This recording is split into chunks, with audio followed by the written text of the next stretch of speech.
right. We're gonna do some part to parts and parts to loves, okay, from your wing stuff, yeah?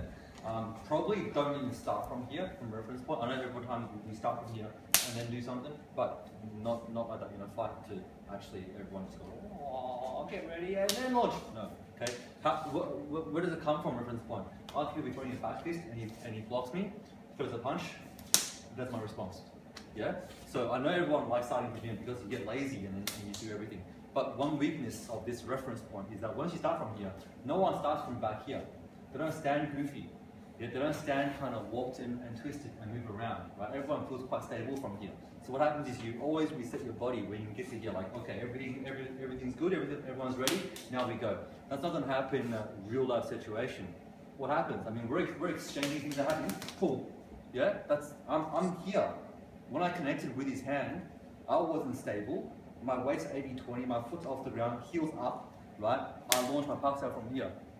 Yeah? So in training, I mean, if you get lazy, obviously set up, everything's good to go, do your thing, okay? But honestly, I prefer it if you have that engagement, you know? You throw out a feeler to get contact, once you're here, then launch something. Cool? Also, you're tempted to always be perfectly forearmed, everything's good. What if you land here? I'm gonna do a Pak Sao here. That's my Pak Sao. You know, this feels very different to my original traditional position, doesn't it? Know what I mean? So in your training with your partners, don't just always go set up. Be a bit more random, yeah? So we're gonna go to the second step after your Pak Sao, yeah? We're gonna go to a Pak to Pak and a Pak to Lap, okay? Pak to Pak looks like this. That's it. Cool? Here, here, here. Done. Right? Version 1, let's be traditional here. Shuffle in, shuffle in. Okay, I'm very stable, everything's good. Can you do that in a real fight? Probably not. Yeah? Ideally you do it, but for me, I just want to hit the guy. Yeah? I'm one leg here. Oh, you don't have as much power. I don't care. I hit him. For me to get all that structural integrity behind my punches, to get power, I'm slow.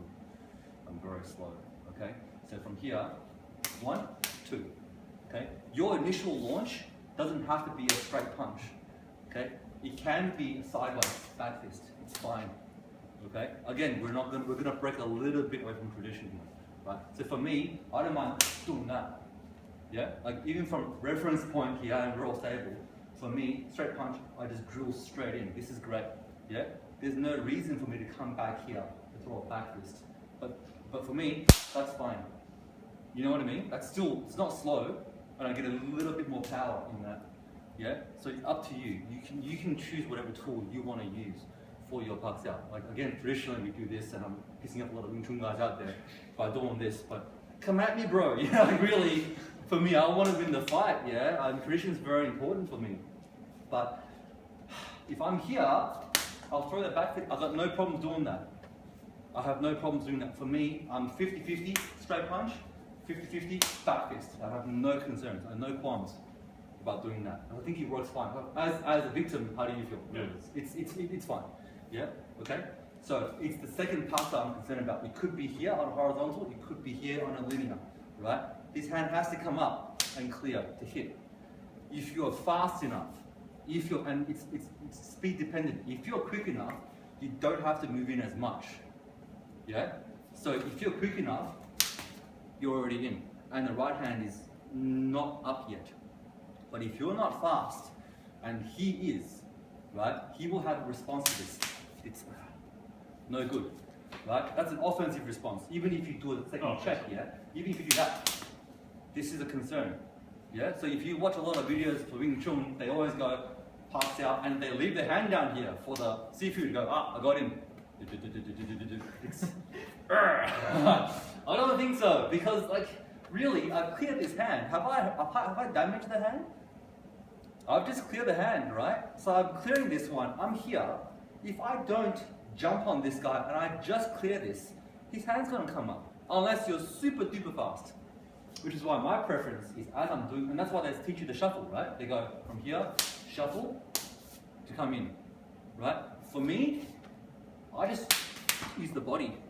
I just walk in, right? And I'm a little bit crossed up here, but I get to hit and I use my whole arm to check this. Because I have no guarantees that mean he's not fast enough to bring the hand up again. This is the concern for me. Lifestyle from here, other big problems as a counter, right?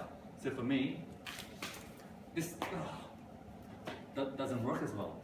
So I want you to jump on the left hand. When you're here, jump on, yeah? Boom. Go forward, jump and clear this. Use this hand to hopefully buy a bit of time between this guy and your offense here. Maybe he can go around, right? But until he does, your linear striking is going to be faster than that anyway. You land first. So be pragmatic in your approach to parks, because this shit doesn't work. You know, try it. You know, it doesn't work. You park the laps from here. Okay. Option 1. I stay here and I just punch straight. Okay. My preference, I like stepping a little bit. Usually you find me always going to the side a little bit. So when I do a park the laps, I'm here. I step over here, I chop that way. The reason why is I'm concerned about the right hand. I'm really quite concerned about this hand being here. And again, the last time comes along, no good, right? Because you gotta think about park the lap, right? If I shuffle forward, I get to try to get, well, what are your chances? I mean, I do this quick, he still gets a hand up. And this time, I'll shuffle in, right? It doesn't work. You know what I mean? It works well in theory if we do the thing where Damien's very compliant and he leaves the hand right there static. I'll get to come across, suppress down, bang. Because he's helping me. You know, if he doesn't help me, and even if I move quickly, it doesn't work, right? So I like sidestepping. I like going over here. Because just in case it doesn't work, yeah, I have a response. I'm going to assume that they're good.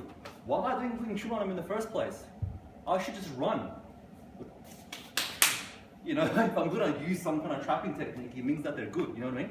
If they're good, then they're not going to be dumb enough to get caught into this goofy ass trap over here. You know, they're not going to get ambushed by your superior trapping skills. They're not.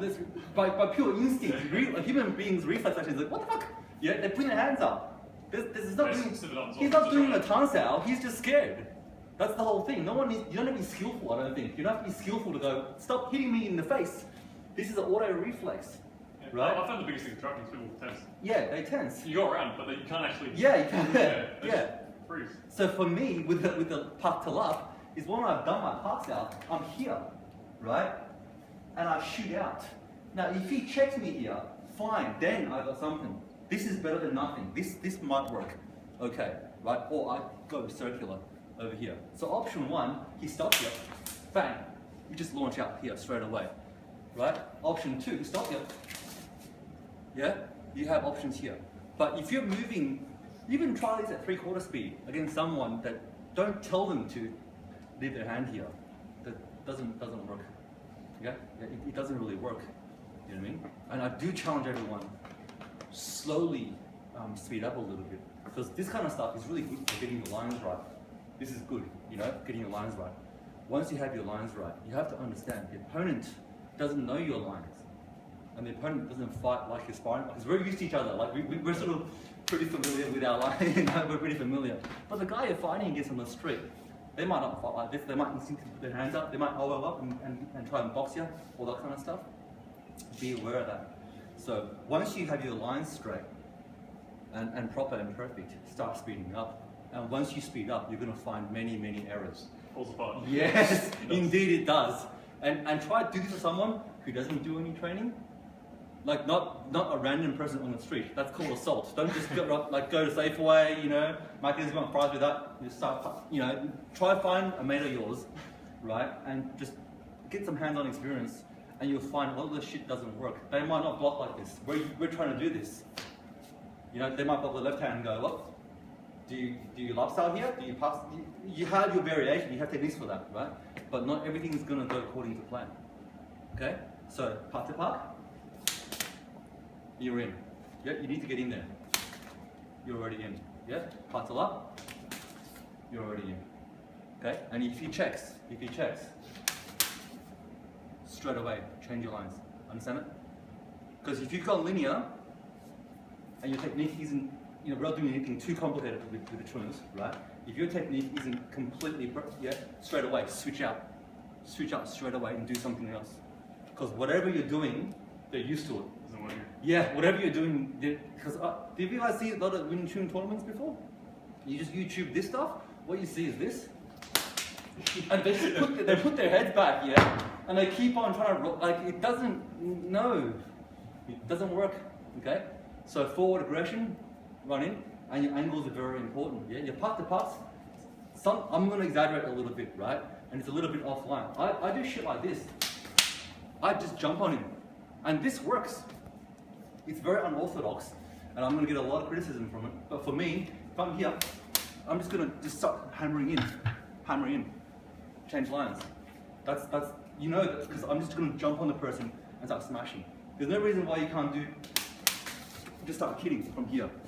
Fuck the Wing Chun, right? If I can hit him in the face, elbows from here. I mean, my lines are destroyed and the balance is all gone. There's no structure.